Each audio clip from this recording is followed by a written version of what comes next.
오늘 우리에게 주시는 하나님의 말씀은 누가복음 17장 11절부터 19절까지 말씀입니다. 예수께서 예루살렘으로 가실 때에 사마리아와 갈릴리 사이로 지나가시다가 한 마을에 들어가시니 나병 환자 10명이 예수를 만나 멀리 서서 소리를 높여 이르되 예수 선생님이여 우리를 불쌍히 여기소서 하거늘 보시고 이르시되 가서 제사장들에게 너희 몸을 보이라 하셨더니 그들이 가다가 깨끗함을 받은지라. 그 중에 한 사람이 자기가 나은 것을 보고 큰 소리로 하나님께 영광을 돌리며 돌아와 예수의 발 아래 엎드려 감사하니 그는 사마리아 사람이라. 예수께서 대답하여 이르시되 10사람이 다 깨끗함을 받지 아니하였느냐? 그 9은 어디 있느냐? 이 이방인 외에는 하나님께 영광을 돌리러 돌아온 자가 없느냐 하시고 그에게 이르시되 일어나 가라 내 믿음이 너를 구원하였느니라 하시더라. 아멘. 할렐루야. 한 주간 동안 종이 되어 무릎을 꿇고 다른 사람의 발을 씻어 주셨습니까? 스스로 낮은 자리에 앉아 섬겨 주셨습니까? 어려운 말씀이어서 순종하기가 너무 힘들죠? 우리 옆에 있는 분들하고 함께 인사하면서 고백을 하겠습니다. 베풀어 주신 은혜에 감사합니다. 한 번 더 베풀어 주실 은혜를 기대합니다. 오늘은 맥주 감사 주일입니다. 상반기 동안 베풀어 주신 은혜를 감사하는 시간이고 하반기 동안 베풀어 주실 은혜를 기대하는 그런 시간입니다. 우리의 삶 가운데 감사가 언제나 풍성하게 넘칠 수 있기를 바랍니다. 섬김은 두 종류가 있습니다. 이기적인 섬김과 이타적인 섬김입니다. 이기적이라는 말과 섬김이라는 말은 어울리지 않아 보입니다. 그러나 현실에서 쉽게 볼 수 있습니다. 이기적이라는 단어와 섬김이라는 단어는 어울리는 단어가 아닌데 우리의 현실에서는 쉽게 볼 수 있다는 거죠. 이기적인 섬김은 섬기기는 하는데 섬기는 내가 중심입니다. 나를 위한 섬김입니다. 나를 위하여 섬겼기 때문에 내가 칭찬과 존경을 받아야 합니다. 섬김이 나의 또 다른 욕심을 채우는 수단이 됩니다. 이타적인 섬김은 섬김을 받는 사람이 중심입니다.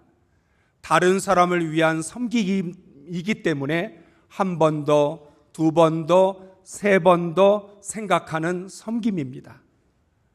나를 위한 섬김이라면 생각해 볼 것도 없는데 다른 사람을 위한 섬김이니까 이게 정말 섬기는 것일까?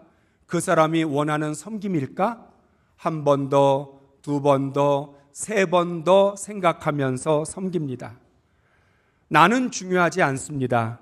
섬김을 받는 사람이 더 중요합니다. 그래서 섬김을 위해 무시를 당하는 것도 받아들입니다. 이기적인 섬김은 섬기다가 내가 욕을 먹으면 화가 납니다. 내가 이렇게 섬겨주는데 내가 왜 욕을 먹고 무시를 당해야 돼? 분노가 솟아오릅니다. 그런데 이타적인 섬김은 나를 위한 섬김이 아니고 다른 사람을 위한 섬김이기 때문에 내가 오해를 받고 무시를 당하고 욕을 먹어도 받아들일 수 있습니다. 예수님은 철저히 이타적인 섬김의 본을 보여주셨습니다. 섬김을 통해서 진정한 구원이 무엇인지를 가르쳐 주셨습니다. 여러분, 섬김이라는 것을 통해서 내가 구원을 받았는지 안 받았는지를 확인할 수 있습니다. 만약 내가 여전히 이기적인 섬김을 하고 있다면 나의 구원은 반쪽짜리 구원이 될 수 있습니다. 그런데 예수님처럼 이타적인 섬김을 하고 있다면 온전한 구원이 됩니다. 왜 그럴까요? 구원이라는 것은 단순히 죄로부터만의 구원이 아닙니다. 더 나아가 이기심으로부터 구원, 욕심으로부터 구원, 교만으로부터의 구원입니다. 그러니까 섬기는 모습을 보면 그 사람이 정말 구원을 받았는지를 알 수 있는 거죠. 자기의 이기심에서부터 구원을 받으면 더 이상 이기적으로 살려고 하지 않습니다. 교만에서부터 구원을 받으면 겸손해지게 되고, 욕심으로부터 구원을 받게 되면 자기 마음을 비우게 되지요. 그래서 예수님은 구원받은 그리스도인들은 이타적인 섬김으로 살아가는 사람이라고 가르쳐 주신 것입니다. 그러므로 우리는 신앙생활하면서 우리 스스로에게 물어야 합니다. 나는 정말 구원받은 그리스도인인가? 나는 이기적으로 섬기고 있나? 이타적으로 섬기고 있나? 겉으로 드러난 것은 똑같습니다. 이기적으로 섬기든 이타적으로 섬기든 다른 사람을 도와주는 행동이라고 하는 점에서는 똑같지만 동기에 있어서 출발점에서 다르고 결과도 다를 수밖에 없는 것입니다. 사랑하는 성도 여러분, 이스라엘을 통해서 나타난 하나님의 역사는 강력했습니다. 우리가 구약의 말씀을 읽어보면 정말 오늘날 상상도 할 수 없는 기적과 역사가 일어나는 것을 봅니다. 그러니까 이스라엘은 하나님의 기적을 체험하는 역사였고 하나님의 강력한 역사를 체험하는 역사였던 거죠. 그런데 하나님께서 이스라엘 백성들을 위하여 기적을 보여주시고 강력한 하나님의 역사를 보여주신 것은 하나님을 두려워하라고 보여주신 것이 아니라 하나님과 친밀한 관계를 맺기 위해 보여주셨습니다. 그래서 하나님은 이스라엘 백성들을 향해서 계속해서 이렇게 말씀합니다. 내가 너희에게 기적과 능력을 행하고 역사를 보여주는데 나는 너희의 아버지 하나님이고 너희는 나의 자녀이다. 하나님은 이스라엘 백성이 하나님을 그저 두려워하는 신으로만 바라보기를 원하지 않으셨습니다. 기적과 능력을 보여주시면서 나는 사랑하는 자녀들을 위하여 언제든지 기적을 베풀 수 있고 능력을 행할 수 있는 아버지다. 나는 너희의 아버지가 되기를 원하고 너희는 내 자녀가 되기를 원한다라고 말씀하셨습니다. 이것은 무엇입니까? 하나님께서 보여주신 하나님의 역사는 이스라엘 백성들의 믿음을 위해서였습니다. 하나님을 향한 믿음을 갖게 되므로 하나님과 깊은 관계를 맺는 것이 중요합니다. 아무리 크고 놀라운 하나님의 능력을 체험했다 하더라도 그것이 믿음과 관계로 이어지지 않으면 소용이 없습니다. 강력한 하나님의 역사도 지나간 과거가 되기 때문입니다. 이스라엘 백성들 출애굽을 경험했습니다.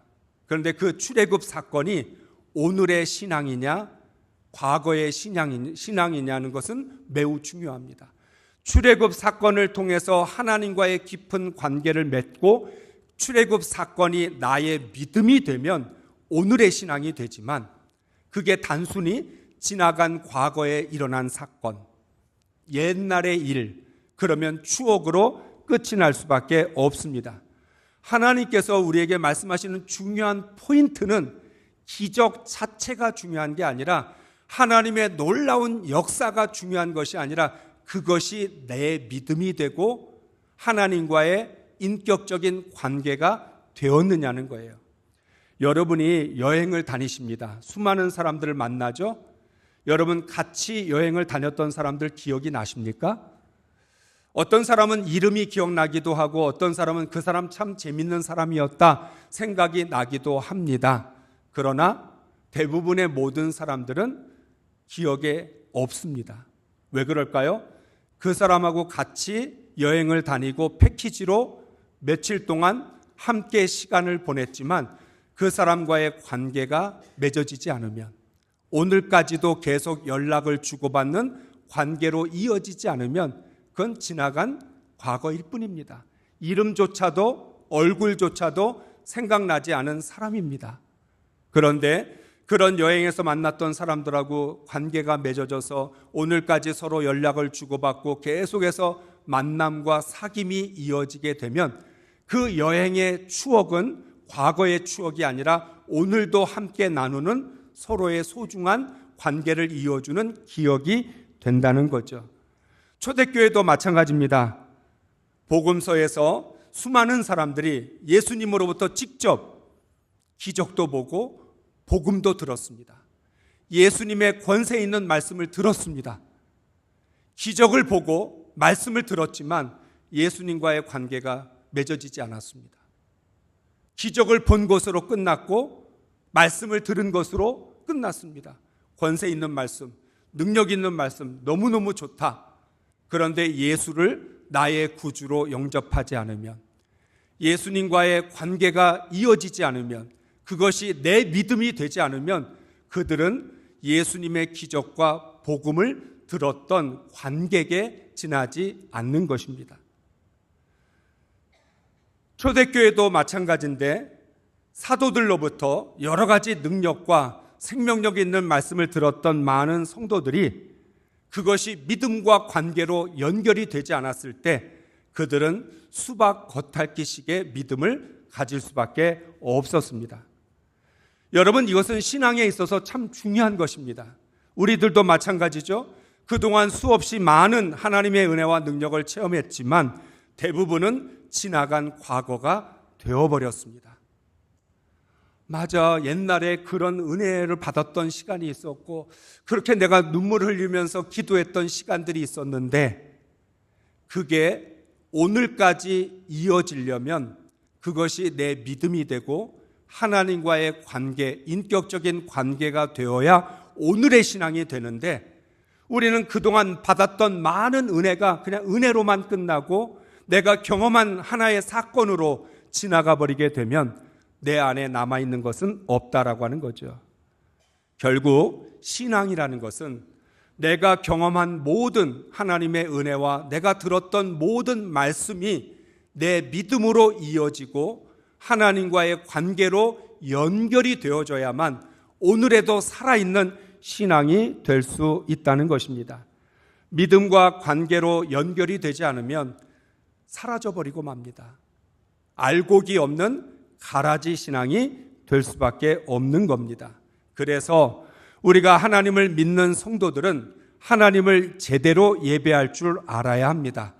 하나님으로부터 받은 모든 은혜가 오늘 예배의 찬양과 기도와 말씀과 연결이 되어야 됩니다.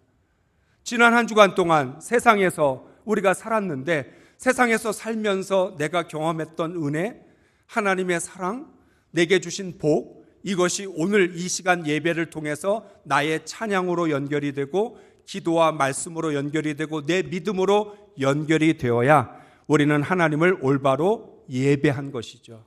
그렇게 예배를 하면 세상에 나아가 예배가 삶으로 연결이 됩니다. 삶이 예배가 되고 예배가 삶이 되는 이러한 끊임없는 순환이 바로 신앙생활이라는 거죠. 여러분, 연결이 되고 있냐는 거예요. 이어지고 있냐는 거예요. 세상에서 살았던 삶은 삶이고 오늘 예배는 예배고 내가 불렀던 찬양, 내가 했던 기도, 오늘 들었던 말씀 그냥 이 시간으로 끝나고 나는 오늘도 말씀 잘 들었다, 찬양도 잘 불렀다, 기도도 열심히 했다. 그런데 세상에 나가면 잊어버리고 아무런 연결 없이 살아가게 되면 우리는 그리스도인으로 살아가고 있는 것이 아닌 것이죠. 구원의 확신을 가진 성도들은 영혼을 지킬 줄 알아야 합니다. 하나님의 말씀이 신앙의 성장과 성숙으로 이어져야 합니다. 믿음 위에 내 마음과 생각이 세워져야 하고 영혼을 지켜야만 구원을 이루어갈 수 있습니다. 예수님께로부터 영원한 생명을 받은 성도는 그 영원한 생명이 섬김으로 연결이 되어야 합니다. 예수님이 보여주신 본 그대로 섬기는 것이죠. 하나님께서 주신 모든 사랑과 은혜가 내 안에 신앙으로 뿌리를 내리고 자리를 잡고 하나님과의 깊은 관계로 맺어져야 하나님 보시기에 참 좋은 성도가 될 수 있습니다. 여러분, 이 원칙을 중요하게 생각하셔야 돼요. 그러지 않으면 믿음 따로, 은혜 따로, 삶 따로, 내가 세상에서 하는 모든 것들이 신앙과는 아무런 상관이 없는 일들이 되어버릴 수 있다는 거예요. 오늘 말씀도 이 원칙을 중요하게 기억하면서 하나님이 베풀어 주신 모든 사랑과 은혜와 축복은 내 믿음으로 자리를 잡아야 되고 하나님과의 관계 속에서 살아있는 관계로 나타나야 된다는 것을 기억하면서 말씀을 들으시기 바랍니다. 하나님 보시기에 참 좋은 성도는 네 번째로 감사할 줄 아는 성도입니다. 예수님께서 예루살렘으로 가는 도중에 10명의 나병 환자를 만납니다. 이들은 예수님을 만나서 예수 선생님이여 우리를 불쌍히 여기소서라고 소리를 지릅니다. 예수님은 긍휼의 마음을 가지고 가서 제사장들에게 너희 몸을 보이라고 말씀하십니다. 여러분, 오늘 10명의 나병 환자와 예수님의 만남 어떻게 보십니까? 예수님을 만나는 게 어려운가요? 예수님의 말씀이 어렵습니까? 그렇지 않습니다.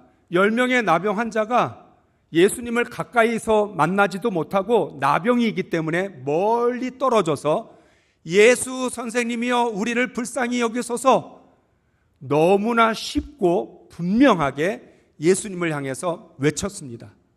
기도가 어려울 이유가 없는 거죠. 기도를 세련되게 하거나 기도를 장황하게 하거나 기도를 복잡하게 할 이유가 없습니다. 우리를 불쌍히 여기소서. 핵심이 있는 기도, 주님을 만나는 걸 어렵게 만나는 게 아니라 우리를 불쌍히 여겨달라고 하는 너무나도 분명하고 단순한 이 한마디의 말이 기도가 되고 신앙 고백이 되는 거죠. 여기에 대해서 예수님도 말씀합니다. 가서 제사장에게 너희 몸을 보이라. 예수님의 말씀도 어렵지 않습니다. 단순합니다. 가서 제사장에게 너희 몸을 보여라. 그런데 이 단순한 하나님의 말씀 붙들고 10명의 나병 환자가 돌아갔습니다.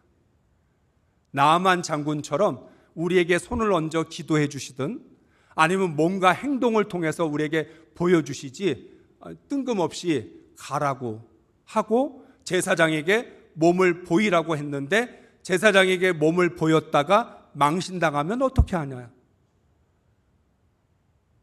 그런데 10명의 나병 환자는 이 예수님의 단순한 말씀, 이 말씀이 병을 고쳤다는 얘기인가 우리가 치유됐다는 얘기인가 알기도 어려운 이 말씀 붙들고 세상으로 갑니다.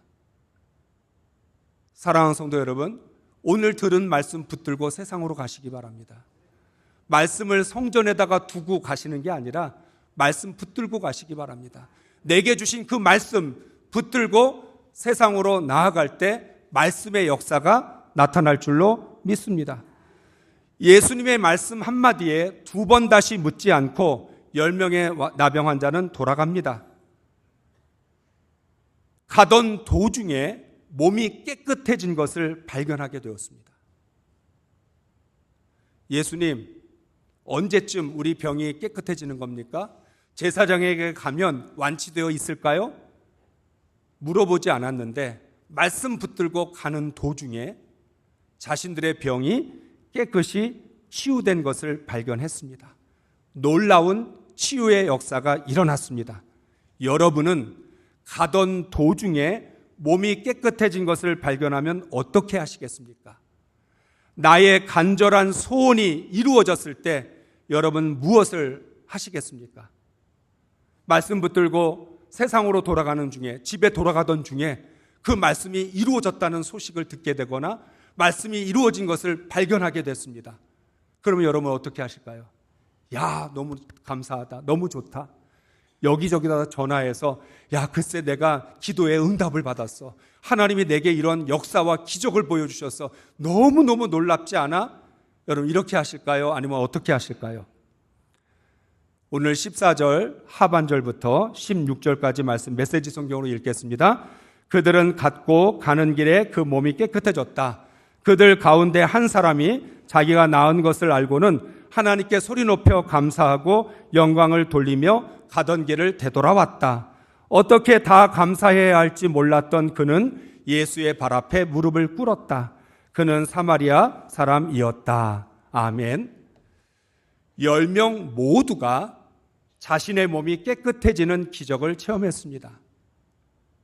그렇지만 동일한 결과 앞에 서로 다른 선택을 합니다. 9사람은 제사장에게로 갔습니다. 빨리 가서 자신이 완치되었다는 판정을 받아야 가족에게 돌아갈 수 있고 일상으로 되돌아갈 수 있는 것이죠. 이들도 예수님을 향하여 감사하는 마음을 가졌을 겁니다. 아, 예수님이 우리를 불쌍히 여기셔서 이렇게 고쳐주셨구나. 정말 주님은 능력이 있는 분이구나. 예수님의 능력이 놀랍다. 예수님의 말씀 한마디에 권세가 있구나. 많은 것을 깨달았고 많은 것을 느꼈을 겁니다. 나중에 기회가 되면 예수님을 찾아가 감사하려고 했을지도 모릅니다. 그러나 9명의 사람들에게는 자신에게 일어난 결과가 중요했습니다. 몸이 나았다는 거죠. 눈에 보이는 이 결과를 따라 행동을 합니다. 그런데 한 사람은 제사장으로 가기보다 예수님께로 돌아가는 것을 선택합니다. 가던 길을 멈추고 다시 예수님께로 돌아가서 예수님의 발 앞에 무릎을 꿇고 감사했습니다. 자신에게 일어난 결과보다 그 결과를 만들어주신 분에게 주목한 것입니다. 내가 낳은 것보다 나를 고쳐주신 주님을 향한 감사가 더 컸습니다. 여러분, 이게 아무런 차이가 없는 건가요? 여러분은 내가 낳은 게 감사합니까? 나를 고쳐주신 주님이 감사합니까? 정답을 말해야 될 것 같으니까 주님이 더 감사하다 그러지만 그렇지 않죠. 낳은 게 감사해요. 낳은 게 좋아요. 문제가 해결됐다는 것, 고침받았다는 것, 치유받았다는 것, 내 인생에도 기적이 일어났구나. 뛸 듯이 기뻤을 것이고 가족들에게로 달려갔을 겁니다.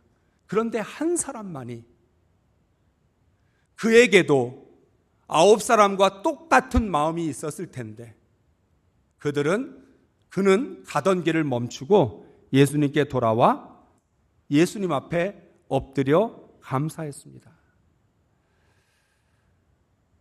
오늘 우리들은 내가 얻은 결과에 만족하면서 세상으로 나아갑니다. 돌아오지 않았던 9명처럼 우리는 10번에 1번 정도만 예수님을 바라보고 감사합니다. 그렇기 때문에 내게 일어난 하나님의 은혜와 능력이 나의 믿음과 연결이 되지 않습니다. 하나님이 베풀어 주신 은혜가, 하나님이 베풀어 주신 축복이 내 믿음이 된다는 것이 이렇게 어려운 일이에요. 10번 중에 1번, 10%입니다. 10명이 똑같이 기적을 봤는데 예수님께 돌아온 사람은 한 사람밖에 없었고 나머지 9은 세상으로 갔습니다. 우리도 그동안 수없이 많은 하나님의 은혜를 체험했지만 10번 중에 1번만이라도 제대로 감사를 했을까요?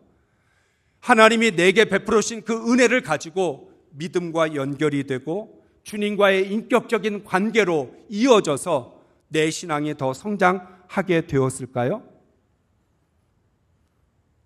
내게 나타난 하나님의 역사가 내 믿음과 연결이 되지 않으면 그 다음에는 내가 얻은 결과가 만족스럽지 않을 때 곧바로 불평하게 됩니다.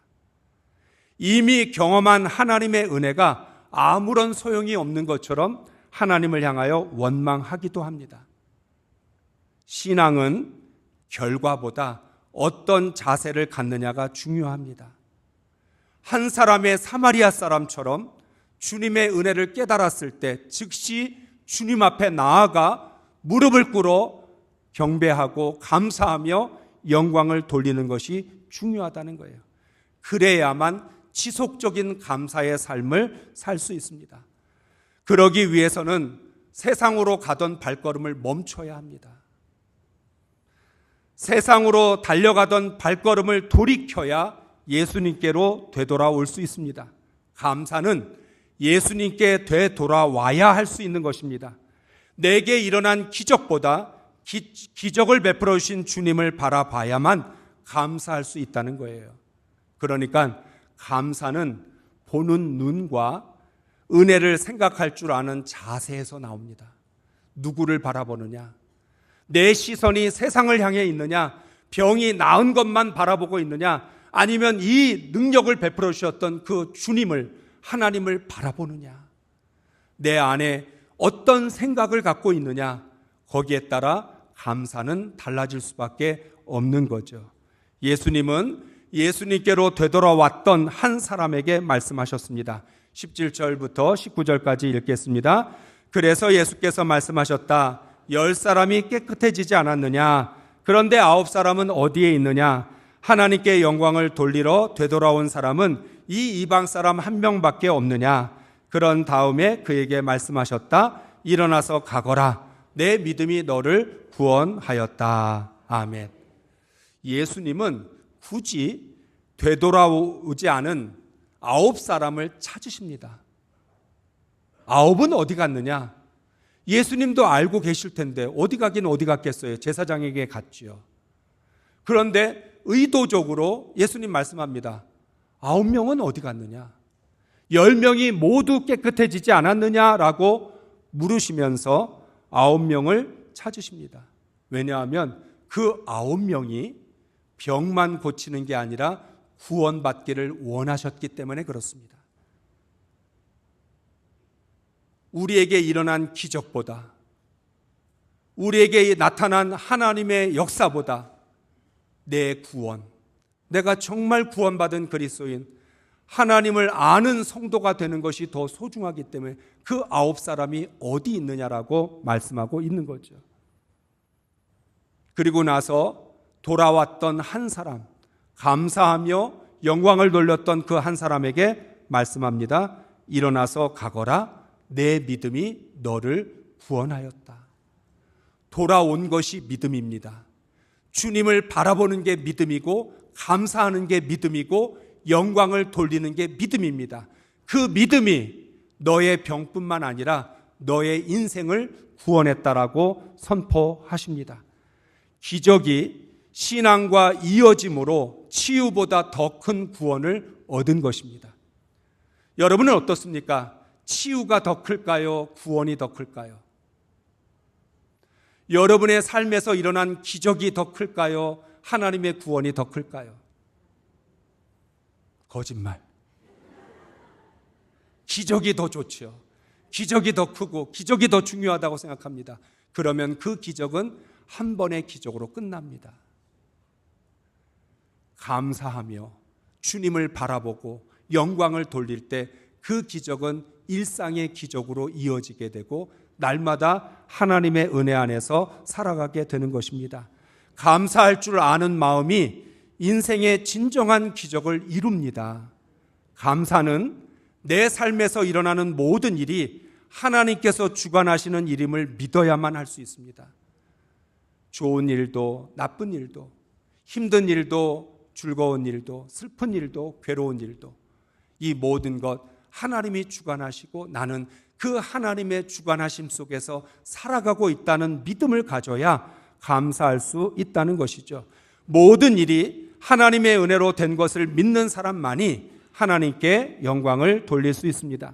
나의 기쁨과 나의 만족보다 감사가 더 클 때 영광을 돌릴 수 있어요.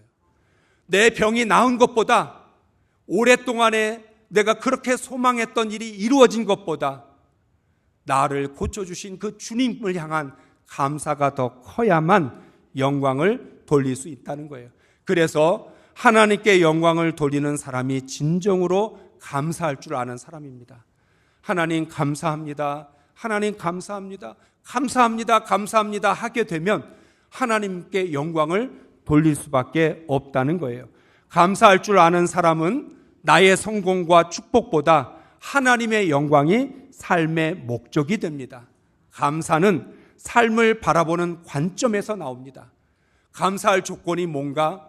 우리가 맥주감사절이나 추수감사절 때 감사의 제목을 막 찾고 감사 카드를 쓰고 막 감사를 쥐어 짜내려고 애를 쓰는데, 그게 아니라 감사는 삶을 바라보는 관점, 태도에서 나온다는 거죠. 병이 나아서 인생이 바뀌는 게 아니라 감사로 인생이 바뀌는 것입니다. 감사는 인생을 바꾸는 능력입니다. 인생의 깊이가 더해질수록 감사가 풍성해지는 사람이 행복한 사람입니다. 그러므로 감사가 나로 하여금 하나님이 보시기에 참 좋은 성도로 세워줍니다. 오늘 우리는 2024년 전반기 하나님께서 베풀어 주신 은혜에 감사하며 하반기에 베풀어 주실 은혜를 감사하기 위하여 맥주감사주일 예배를 드립니다. 맥주감사주일은 언제나 7월 첫째 주 한 해의 분기점에 드립니다. 쉽게 말하면 하프타임입니다. 과연 나는 정말 감사할 줄 아는 사람인지, 나는 정말 감사하는 성도인지를 돌아보는 시간입니다. 내게 주어졌던 수많은 은혜, 내게 나타난 놀라운 하나님의 그 크신 사랑, 그것에 내가 얼마나 감사하고 있고 그 은혜가 내 믿음으로 이어지고 내 신앙 관계로 연결이 되고 있는지를 돌아보는 시간이라는 거죠. 감사할 줄 아는 성도가 어떤 사람인지를 아주 잘 표현해 주는 찬양이 있어서 여러분에게 소개를 해드리려고 합니다. 시와 그림의 천국 가는 자라는 찬양입니다. 한번 이 찬양의 가사를 읽어보면서 나의 감사와 비교해 보시고 나는 정말 감사하는 사람인지를 곱씹어 보시기 바랍니다. 우리 가사를 한번 읽겠습니다. 한평생 감사드리며 살아도 모자란 감사. 나의 성령님 말씀하시길 감사는 천국 문을 연단다. 나에게 이제 남겨진 삶 응답되는 것을 보고 기다렸다 감사하기보다 그때그때 감사하리. 그렇게 나의 입술이 매일 주께 감사드리길, 일상의 소소한 것들도 감사하단 말씀 올려드리길, 그렇게 나의 입술이 응답되는 것만 감사하기보다 응답되지 않는 것들도 똑같이 감사를 드리길, 한평생 감사드리며 살아도 모자란 감사. 나의 성령님 말씀하시길 너에게 천국 문은 열렸다. 나에게 이제 남겨진 삶 못 받은 것 불평하기보다 내 주 예수 십자가 피로 천국에 가는 것 감사. 내 주 예수 십자가 피로 내 집 천국인 것 감사. 아멘. 감사로 천국 문이 열린다. 감사하면 천국이 되고 불평하면 지옥이 됩니다. 무엇을 가지고 있고 얼마나 성공했느냐에 의해서 인생의 행복이 결정되는 게 아니라 얼마나 감사하느냐에 따라 행복이 결정되는 거죠. 그런 의미에서 감사로 천국 문을 여시고 한평생 감사해도 모자란 감사, 이 감사하면서 천국 갈 때까지 감사의 삶을 살아가시기를 바랍니다. 우리 모두 하나님의 사랑과 은혜에 감사할 줄 아는 성도들이 될 수 있기를 주의 이름으로 축복합니다.